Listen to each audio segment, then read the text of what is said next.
Hey guys, welcome to the Best Practices Show. I am your host, Kirk Barrett, and we are so excited to have you here. You're going to love today because I've got one of my longtime good friends on here, Dr. Glenn DuPont, and he is just a great guy, and we're going to be talking about a very important subject. So I just want to thank you for tuning in. And if you're here for the first time, I want to do two things.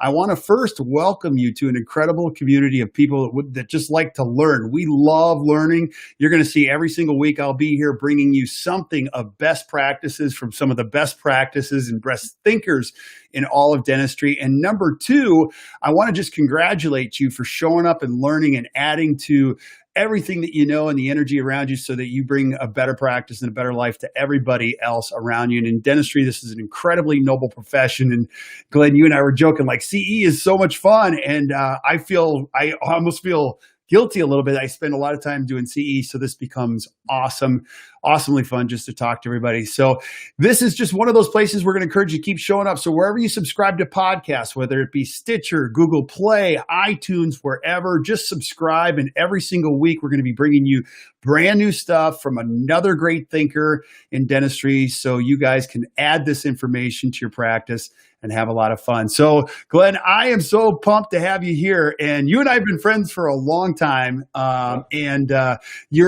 this is real funny. If you're watching today, this is really cool. He is actually my mom's dentist. So my parents moved to Seminole, Florida, and I was like, they're like, I need a dentist. Well, I'm like, there's only one person to go see, and that's Glenn. So Glenn, I'm so pumped that you're here. So thanks for being on, buddy. I really appreciate it. So thanks for being here.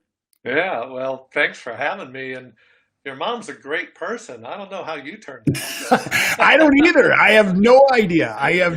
I'm just super excited, and you're a great guy, and this becomes a fun thing. So I always want people to know who you are, like, who our guests are. So you and I have been friends for a long time, but I want them to know who is Dr. Glenn DuPont before we talk about one of the most important things. When you're doing dentistry, number one, we want to learn how to do better dentistry for patients, but you also want to learn how not to lose money. But I want them to understand who you are before we get into this topic because, and hear your story. Yeah, well, I tell you, that's great. I have been totally blessed through my life. I actually started my dental career in Pete Dawson's dental lab. I was a technician, and he put me in the lab to learn that. And back then we didn't have implants. And so I was casting full arch splints and investing them and finishing them. And I got to watch his senior technicians and ceramists like Paul Mueller, who wrote probably the first book on maverick colors and putting color underneath porcelain. I got to watch those guys work. And, I just loved I took my little bag lunch to work. Actually, when I first got out of dental school, I didn't have a car, so I had to take the bus in and then walk into work. And I'd take my little bag lunch to lab, and I'd do lab work under Pete's guidance and the technician's guidance. So it was an amazing experience. And then when I was licensed in Florida, then I joined Pete in the practice. And I got to tell you, originally in the practice, we were in a small office. Pete was building a big office, and he needed to get some dentists in there. And he found me at Emory University, which is where Pete graduated from. And I can still remember walking on the beach my senior year. I took Pete's Seminar 1 my senior year in dental school. And we were walking on the beach, and he said, "What are you going to do after dental school?" And I said, "Well, I thought about going into a general practice residency." And he said, "Well, why don't you do a year with me, and then you can go do whatever you want." And I had just been in a seminar. I realized, he knew a little bit about what he was talking about, which is a huge understatement. Right. And I said, "Great." And we shook hands, and that was it for a year on a handshake. And I started in the lab, then I joined him in the practice, but the practice was small back then. And there was really no room for me for like 4 weeks before the big office was built. And so I had another unique, totally amazing opportunity, and that was to stay by Pete's side in that small office. He said, listen to what I say, how I say it, watch what I do. And I would stand outside the operatory while he was in there, let's say, on a new patient.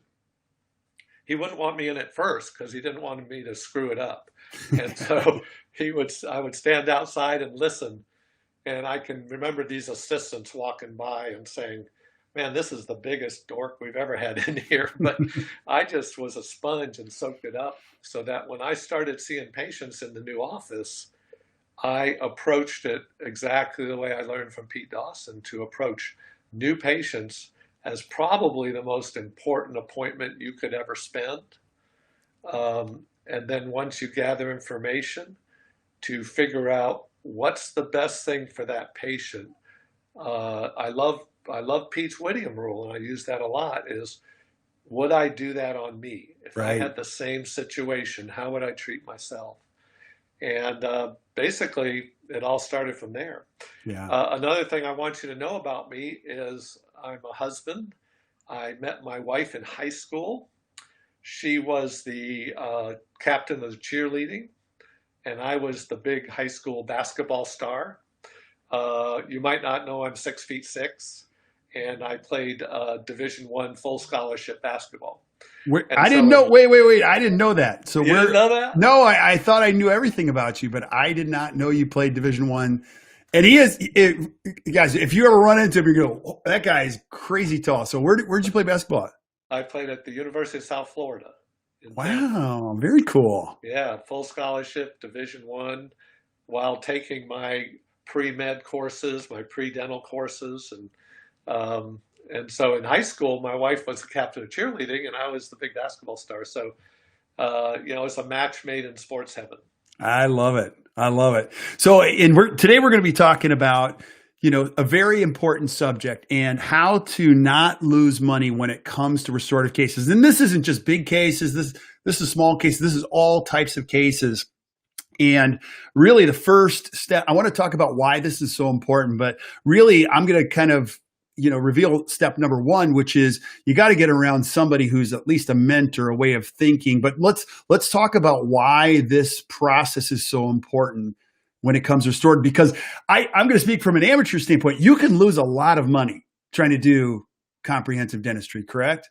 Oh yeah, absolutely. And you can spin your wheels, waste time. But the first thing, like you said, Kirk, is to find someone to learn from, to find a mentor. Not besides Pete Dawson, he sent me down to the Pankey Institute. So I took those courses, and then I taught there in the late 80s. But I had all these mentors around me that Pete Dawson would introduce me to back then. And so to have a mentor, to have someone you can learn from that helps you through and really has your interests at heart of trying to make you a better dentist, a more efficient dentist, a more profitable dentist. I mean, that's really a key component, I think.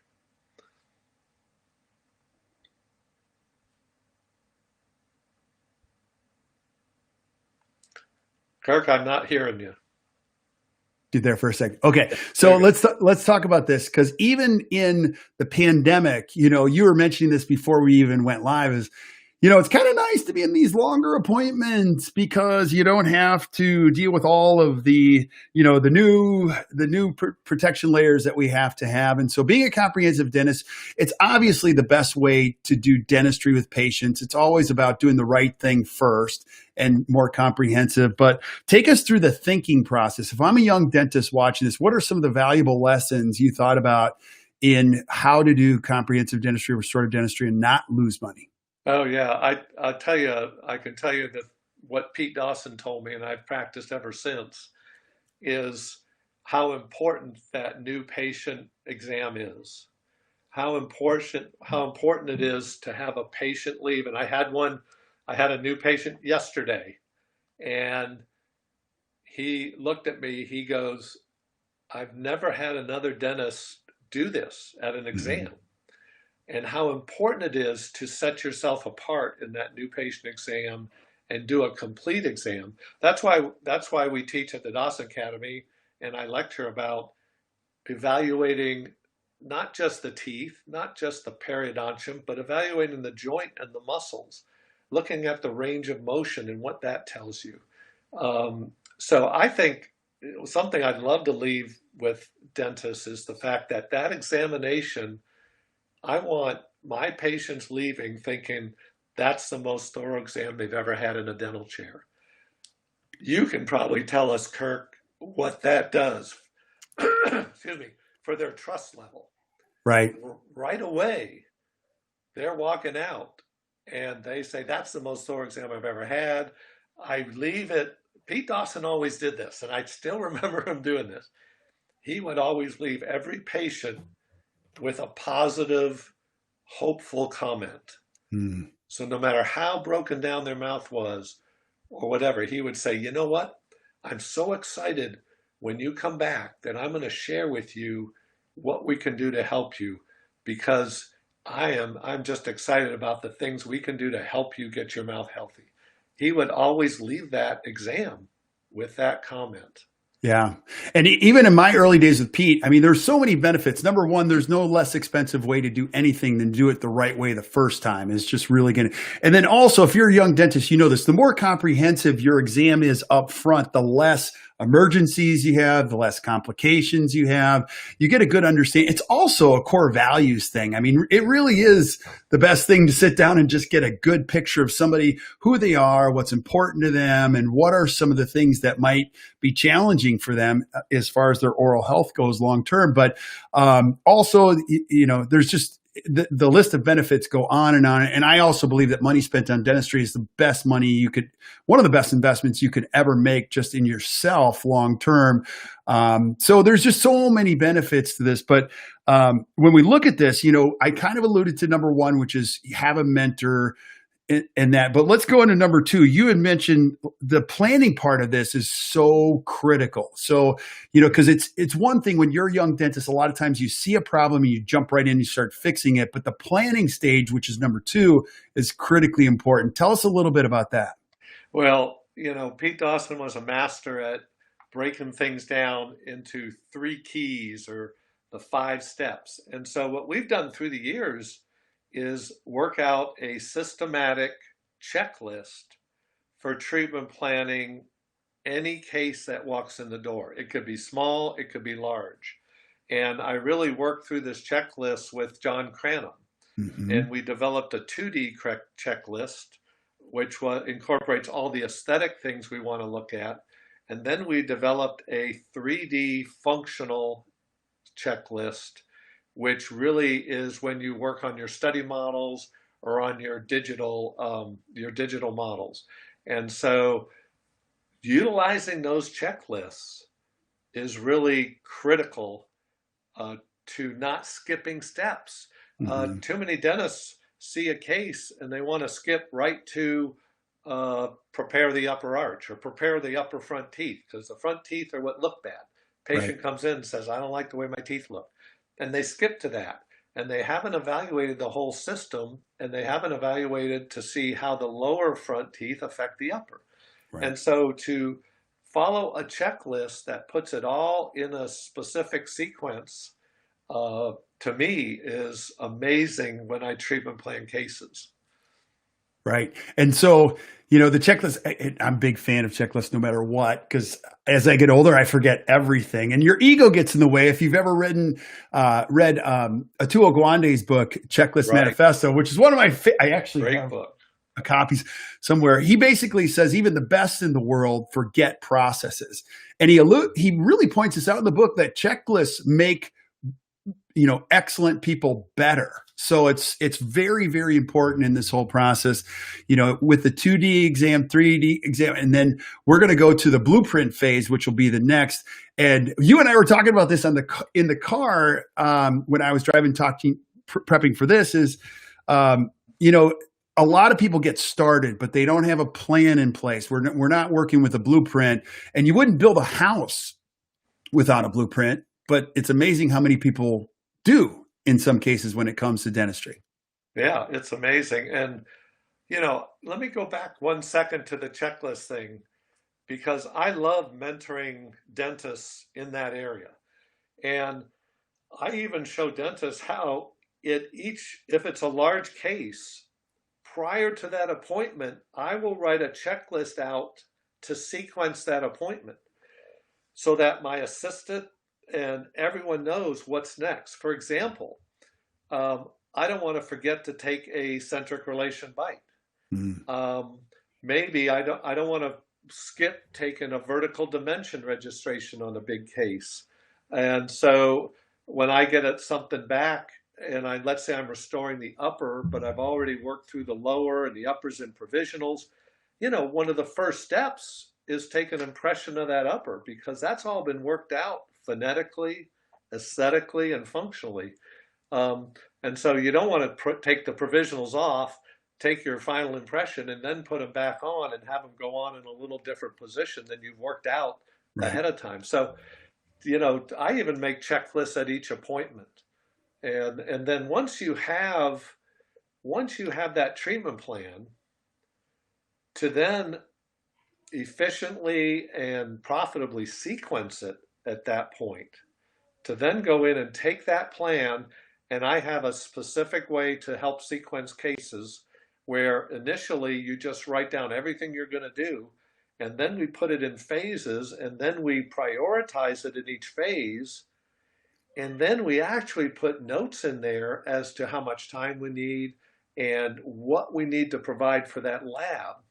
Right. All of us have had the situation where we send a case to the lab and we forget to send a critical component. And so again, the checklists help with that. But once you've evaluated the patient, once you've treatment planned it, and now you're going to ready to sequence it in an efficient way that allows you to do longer appointments for patients, get more done at each appointment, not spin your wheels, not do something in 10 appointments that you can do in 6 or 7. And so one of the steps in sequencing cases is to look at your steps and say, okay, how can I combine them? Right. So there's a lot of things that go into sequencing a case really efficiently and profitability. Right. Now let's speak to the other side of it too, because if you're a dentist and you've been through training, you've been to the Dawson Academy, the Pankey Institute, or any place, a lot of this would make sense. But why don't is it the fear of approval from dentists? Because I've been in a practice before, and I was looking at one. I've been in a lot of practices, but there was one dentist. He had this patient come back 8 times. I'm like, why would she come back 8 times? And then he said to me, I don't know. I don't think she can afford it. And I'm like, well, that's not your job, is to determine that for her. But you've been teaching dentists for a long time. What prevents them from sitting down and doing it slowly in this manner? I think that what prevents them is, first of all, they're not sure how to do it. Mm-hmm. And of course, that's where I could help dentists, not sure how to do it. And then I think it is a situation where they're concerned that the patient may not be able to afford it, and they're already assuming that ahead of time. I read a quote recently that I'd written down from a speaker that said that always assume your patient can afford everything that they need, everything that you want to do to get their mouth healthy. Now that also puts the onus on you as the dentist to be honest, right, and not overtreat. Mm-hmm. But I think that's it. I think dentists just want that approval. Hey, I have patients that can't afford what I'd like to do. I have patients where I start with an implant restorative case and I end up with a partial. Right. But that's what's best for them. And as we become their advocate, here's the key though, you have to know what that best treatment is first. Right. You got to figure that out first. Then you know where your backup places are.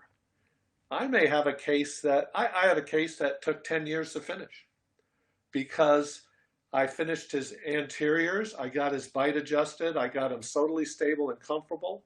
And then the posterior teeth he couldn't afford to do. So we did a couple teeth each year. Yeah. I think I heard Pete say that something like that probably 10, 15 years ago. He said quality is the constant, time is sometimes the variable in there. You never change what you would do best for a patient or the Whittier rule. It's sometimes they're going to take control of if and when, or how fast they do it, correct? And that's, Kirk, that's a key statement you made there. It's a key component, is that you have the ideal treatment and don't back off of it too soon. In other words, you might have to take 3-4 years to do that ideal treatment, where the next patient comes in and does it in 6 months. Right. But you still end up at that ideal result at some point.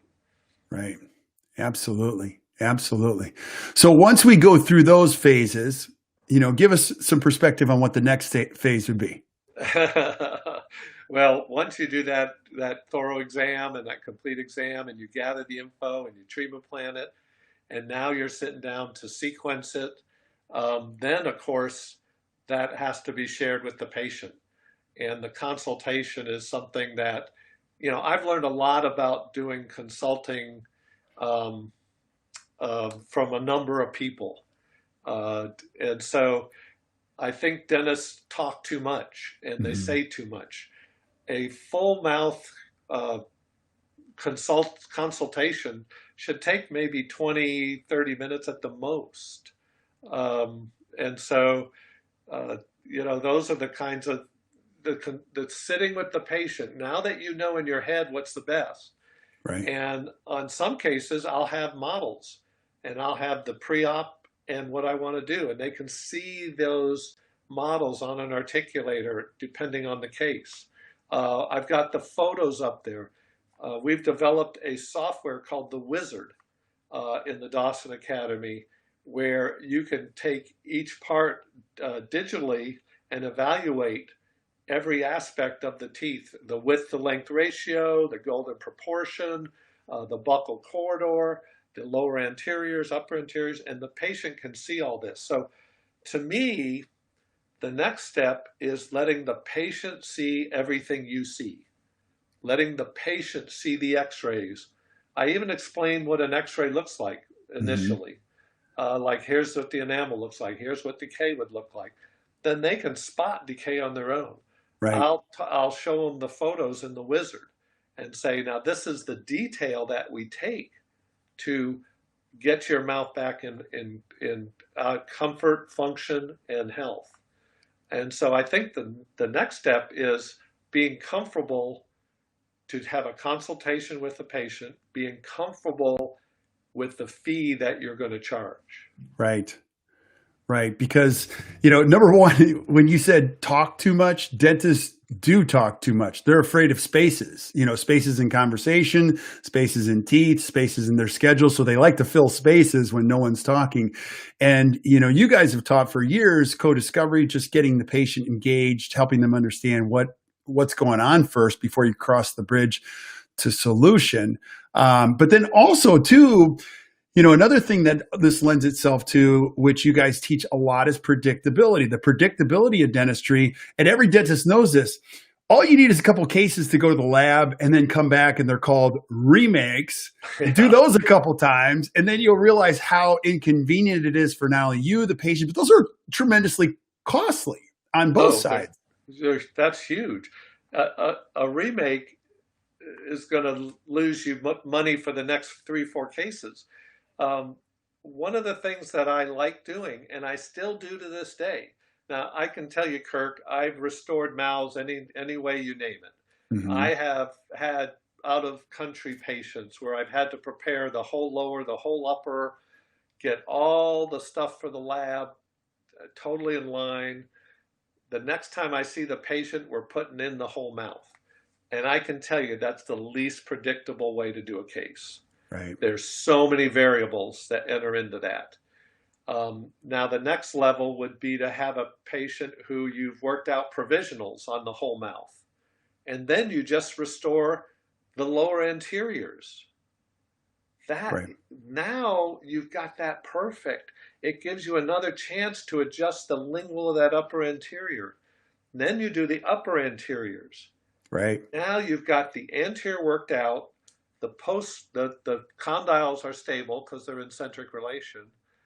Now you can do the back teeth however you want. You can do the lower, both sides back teeth and do the upper.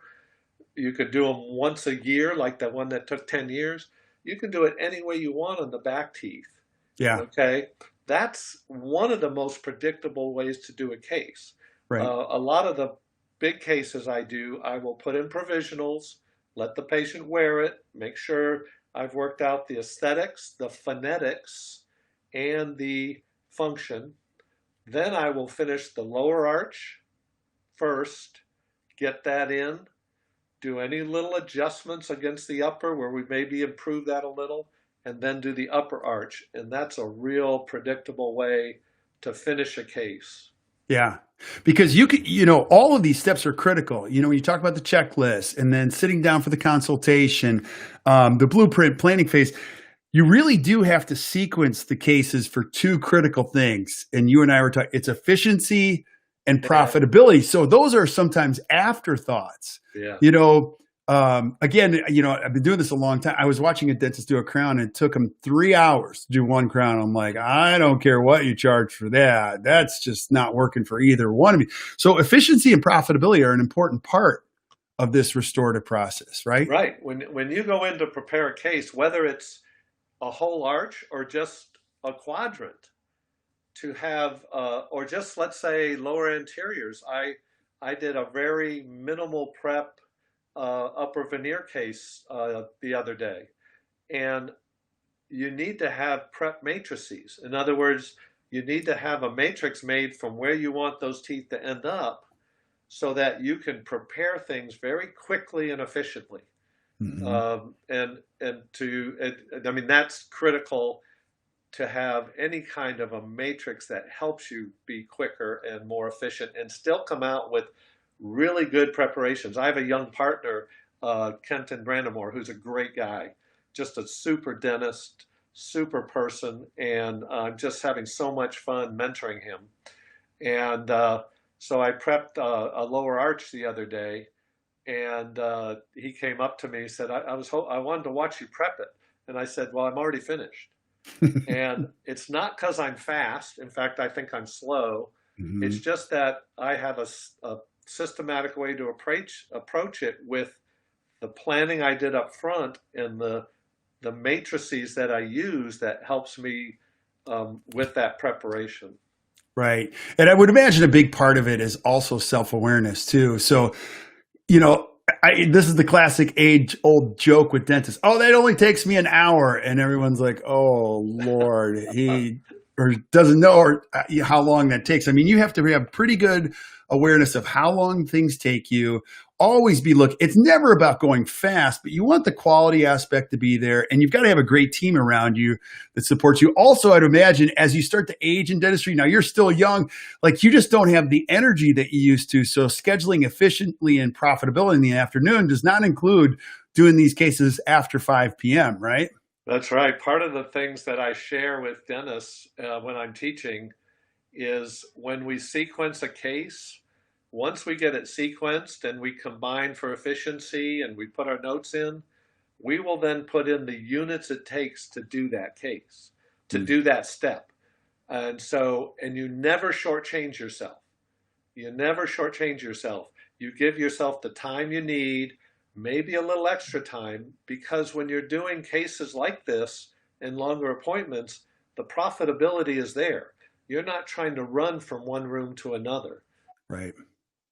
I think that's critical. Is dentists could actually do better if they just slow down a little bit, instead of they're so quick to do certain things. Now, it's not everybody, but that's a big part of what you do and the Dawson Academy does so well, is just teaching people a different perspective, making good dentists better. And that's what this is really all about when it comes to the treatment planning process. But, there's a lot of ways to treat, but there's only a few things that make this work long term. And it's the principles of how to think through the case and learn from your mistakes and learn from great mentors in this whole thing. And it's pretty cool how you've laid out this whole process. Well, you hit the nail on the head with the word predictability.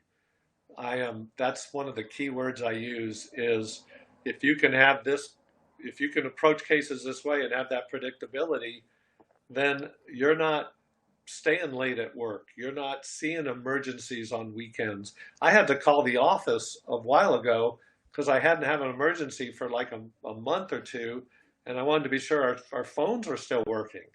So that predictability that you mentioned there, Kirk, is so important.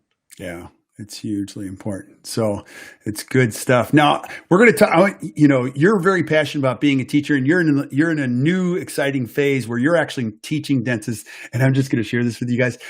Glenn raised 4 amazing kids with an amazing wife, and you taught me a lot when I was having kids. You're like, come here.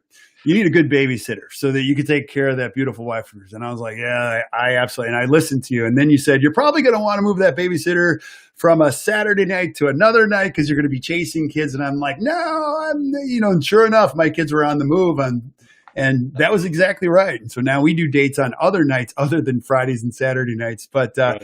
just to point out, Glenn's a great teacher. You've always had great perspective, and you're getting ready to embark on a pretty new, exciting journey. And you've been doing this for a little bit, but now you're actually doing it individually. So share if some people are watching you, they don't know who you are, don't know what you're up to, share with us what you're up to.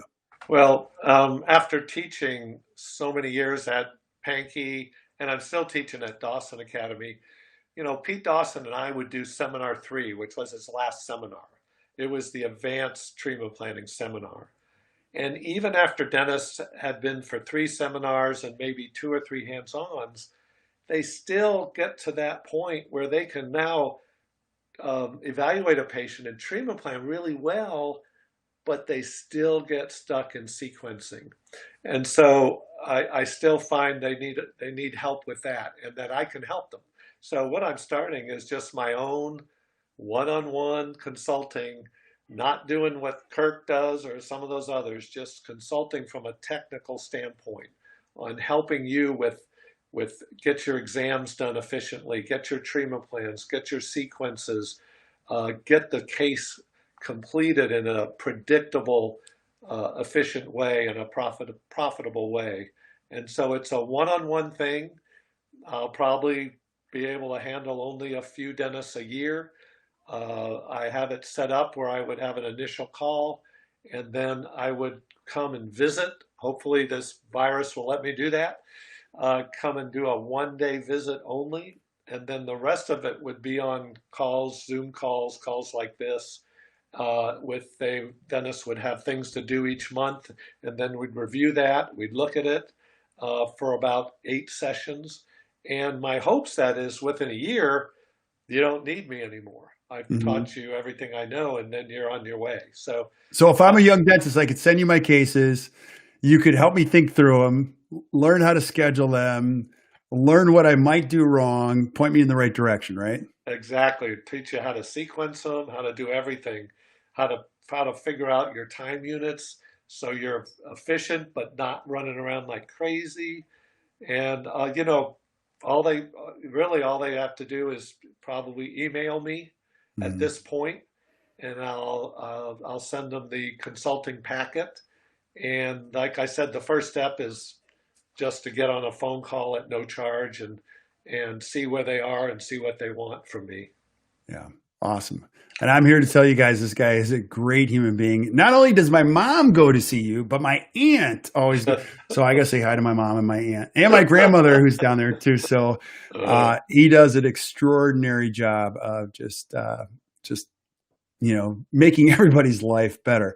So Glenn, I really appreciate being on. I always like to leave with one good word. Give us a good word. If I'm a young dentist and I'm in my 30s and I'm watching this, and what would you say to a young dentist who's, 32, 33, looking at it 3 more years or 3 more decades of practice?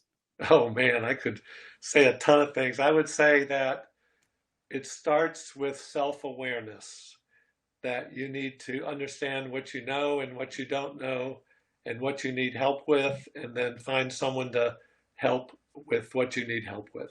But it starts with self-awareness. Very well said, buddy. I always joke that when I went to see Pete, I was 24 and he was 64. And I remember thinking to myself, I'm not going to watch some 64-year-old dentist talk. Like, what's he going to teach me? And it was awesome. And then because when you're in your 20s, you got it all figured out. 30, you go, wow, there's a lot I don't know. And at 40, you wonder if you know anything. So I agree, always be learning. And buddy, I'm so thankful. You're my friend. I'm so thankful for you coming on. And I know we're going to have you back again and again, just talk about different aspects of great restorative dentistry. So I really appreciate it. So there you have it, guys. If you're looking for a great mentor clinically, reach out to Glenn. I'm going to put his email address up there, and he's so willing to help on any level. Look at it, his phone's ringing already. So it's good stuff. So that was quick. Yeah. So that's it for us this week. We'll be back again. Actually, I'm going to be back again tomorrow with Dr. John Cradham, who you mentioned earlier. And we've got a whole bunch of great guests lined up for the weeks to come. So keep watching the Best Practice Show. Keep sending us suggestions for things that you want to see, and we'll get them on. And as always, wishing you guys a better practice and a better life. So see you guys next time. Tell John hi for me. I will.